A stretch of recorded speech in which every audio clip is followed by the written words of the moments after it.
What's going on, peeps? You may be familiar with this upcoming 19-year-old indie rock alt-pop act that has recently gone viral this past year. His name is Sombr, best known for Back to Friends,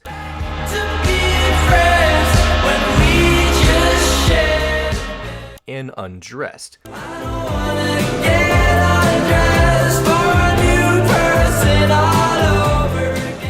Sombr is a heartfelt singer-songwriter who blends emotional lyrics with carefully crafted sound, combining big cinematic music with powerful vocals that social media circles are obsessed over. Hailing at 1 million TikTok followers, the dude has masterfully worked the app's algorithm in his favor. How could you not be infatuated by Timothée Chalamet if he was a singer? Look at that jawline. In the beginning, each song was written, recorded, and self-produced in his NYC bedroom until he kept teasing his originals on TikTok that resulted in overnight success, largely inspired by the good and bad of his relationships. This guy just can't keep a girl like Eric DOA. His concerts specifically have gotten a lot of attention. The way he draws the audience in with his voice, closed movements, and the cozy, dimly lit setting that add to the mood. Despite the glitz and glamour of his wonderful material, he has a few doubters out there that are questioning his come-up. Every new artist is accused of one thing, being an industry plant. Is this really the truth? This is my series Unmasking, where we go into detail about an artist's come to determine how they truly got this far. Let's get started. Shane Michael Booz was born on July 5th, 2005 in the Lower East Side of Manhattan, New York City. Shane loved music since his youngest age as he was constantly exposed to it. There were always instruments around, as his dad was often singing while playing the piano and guitar. Yes, his father Andrew Jr. played in different bands while he was growing up. He also helps run events for AIDS research companies, AMFAR, and the Elton John AIDS Foundation. His mother Benna does PR for AMFAR too. Plus, it turns out Andy happens to be the president of event management company AAB Productions. And here comes the Nepo Baby allegations right off the bat. It is safe to say Shane's future music career was going to be in great hands, as his father and mother were clearly well connected. But you can't say his parents are bad people. Look at their work. They honestly deserve to have some sort of successor. As Shane grew, he became obsessed with music production. By the age of 11, he installed GarageBand, then moved to the computer version his dad had. Eventually, he switched to Logic Pro and began making rap beats. He spent hours teaching himself how to produce music. Soon enough, in 2019, Shane would begin attending the classic 80s film fame-inspired Fiorella LaGuardia High School within New York, where he trained as a classical singer and vocal major. He got in through a nerve-wracking audition that required him to go into a room and sing in front of someone, all paying off as he did sets at New York's Green Room before the COVID-19 pandemic broke out. This school taught him breath control, likely the reason he can sing hour-long shows, as well as learning to sing in multiple languages like Italian, French, and German. He didn't even want to start out as a indie rock pop act, but the more he was inspired by the influences of his favorite band Radiohead, Phoebe Bridgers, Bon Iver, and Jeff Buckley, it was bound to happen. It might sound like the perfect success story, but he did run into issues on his way. He was bullied at school for making music and had to rely on scooping ice cream as a job to save up for recording gear. All the while he was staying up late, messing around with lovers, skateboarding, and causing trouble. When COVID hit in 2020 during his sophomore year, making music became his way of escapism from the loneliness and isolation. He got the chance to improve and take music production more seriously and threw himself into recording emotional indie rock songs. From here, he created the Cherry Valley persona. Yes, before he was Sombr, he set up a bedroom home studio and started producing his own music, experimenting with shoegaze. This persona only produced one known EP, Quarantine Part 1, on April 8th, 2020 that went virtually nowhere. I was also able to find the existence of another song called Don't Look Till I Say Goodbye that was released on April 25th that has since been taken down from streaming services. Unfortunately, the rest of his catalog from this time has been wiped off the internet. I find that to be weird and sad. Either his future record label did this for rebranding purposes, or he just didn't feel confident and decided to delete everything. For some reason, the period of 1 a.m. to 4 a.m. is where Sombr feels the most inspired. He was losing sleep and falling behind in school to chase his dreams. He'd usually be in the back of the class, either sleeping or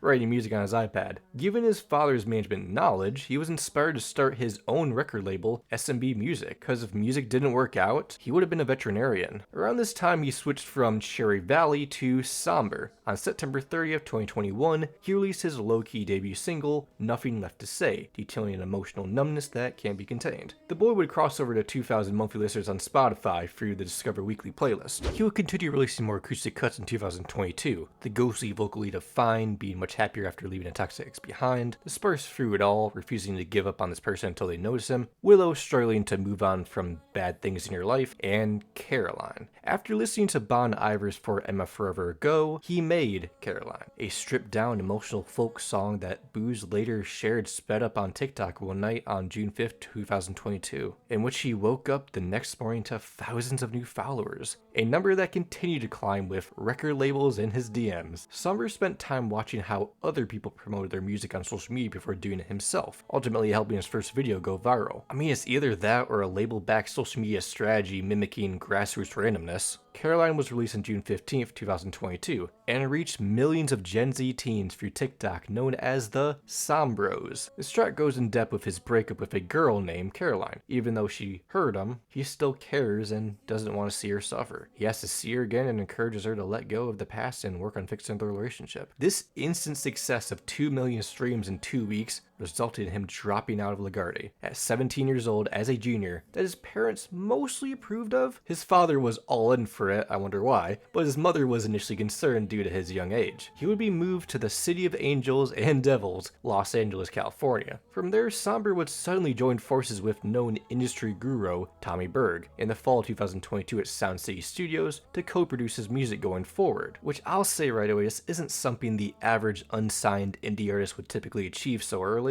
Given the fact Sombr is inspired by Fiji Bridgers, who has also worked with Burge, this matchup makes complete sense. The new process begins at his home studio, then he brings the demo track to Tony to flesh it out. He plays most of the instruments himself, but sometimes some of the talented musicians at Sound City help out. You can definitely hear the improved instrumentation as he goes from the early acoustic sound to expanded alt-rock sound. These early tunes from Sombr just happened to catch the attention of Warner, who signed him in January 2023. After that, he released Weak, followed by the unspoken feelings of Alibi, being unable to find someone like his ex on the soulful R&B of Never Find You, Silhouette, and My House is Warm. He then spent the next 2 years trying to replicate the success of Caroline with little luck through the same TikTok promotion of an intriguing caption and sound in the background while he stands with a straight face by a street. Thankfully, he was able to continue to develop a small dedicated fanbase that allowed him to go on tour for the first time. He released his debut EP, In Another Life, on September 15th, 2023. In promotion of this EP, he released a piano cover of Sticking Out Your Got for the Rizzler. You're so phantomized, I just wanna be your cinema.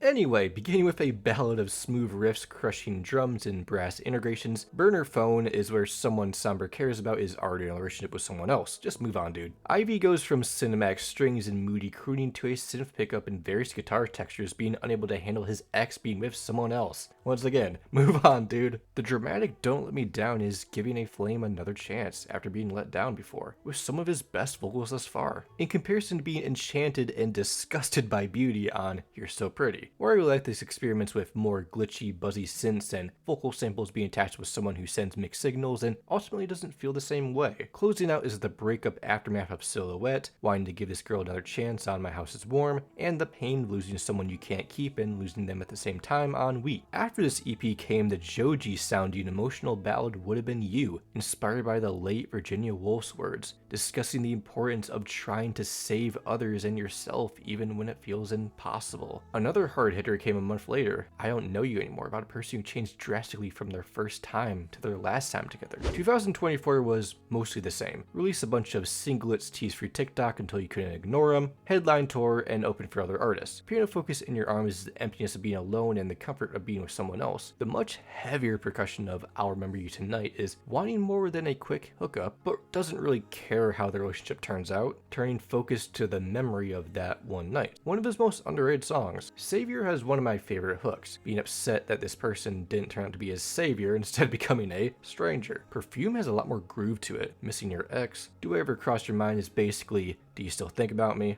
It's one of his biggest songs. I wonder if people thought this was a Joji song. Seriously, if you blindfolded me, I would assume it was. It goes pretty hard though. Enjoyed the blocky percussion, glitchy synths, and airy atmosphere of Makes Me Want You, covering the struggle of unreturned love. Gives me Weekend vibes. It's been a slow ascent for Sombr at this point, but his consistent efforts would pay off soon. Would Have Been You became his most successful song, surpassing Caroline when the slowed version went viral in the fall of 2024. Now he would finally strike gold, grander than Caroline and Would Have Been You combined. As soon as he finished Back to Friends, he had a sinking feeling this was it. A casual post-hookup that leaves a bigger impact than expected, leading to more serious feelings being involved. He questions, how could they go back to being just friends? Near the end of 2024, Back to Friends was released on December 27th. It became his breakout hit and biggest song to date. Sombr continued to post using the sound with a relatable caption multiple times that resulted in the sound becoming a viral trend with over 200,000 TikTok sounds. There are a few funny but sad ones he posted that went crazy, like his ex he wrote this song about doing the cute couple trend with her new boyfriend. Shady. By this point, he got sick of doing ballads and wanted to try something different sound-wise. Undressed. This is a bright, catchy indie pop tune about being scared in a relationship and not ready to let go. The snippet for this blew up too, securing 14 million views. So Back to Friends and Undressed both went viral simultaneously. They are charting across the world, currently sitting in the Global 200. In the US, both songs are climbing to the top 50 on the Billboard Hot 100. Undressed hit the top 5 in Ireland, so on March 28, 2025, Sombr hit 10 million monthly listeners on Spotify, and by April 21st, a month later, that number doubled to over 20 million. He has received praise from an inspiration, Elton John, who he is actually connected with if you remember his father's association with his charity. I don't see his momentum slowing down anytime soon. He is currently touring with Nessa Barrett for the European leg of her Aftercare tour, seeing his crowds grow each show. Given his recent surge in popularity, I can see this man doing his own headlining tour with much bigger venues and opening for much bigger acts. A debut album is on the way, but he's focused on enjoying this special moment right now. I can imagine expectations are high for this 19-year-old. So is Sombr an industry plant? The answer is likely yes, given his father's connections we pointed out in the beginning, which definitely suggests some sort of early access to industry insiders and networking opportunities that most artists just wouldn't have. Plus, some users have encountered his songs being placed on their autoplay out of nowhere. Either way, whether he is a nepo baby or not, the music is still enjoyed by millions of people naturally. The industry can only get you so far. You have to make a genuine connection with people. Sombr succeeded, so I can't be mad about his success despite the head start he had. He's not just some pretty face being handed these songs, he actually writes, sings, and produces everything. He didn't break out immediately, it was like 3 years later he actually put in some work for this. So while I wouldn't say he's exactly a traditional industry plant, he's well connected for sure, and has definitely benefited from some sort of privilege, he's definitely very talented and had to put some work into all this. So I would say he was just more of a nepo assisted breakout artist in comparison to something like an industry plant. I didn't make this video to hate, I genuinely wanted to know how he made it this far and this is the answer I got. Now that you know the truth,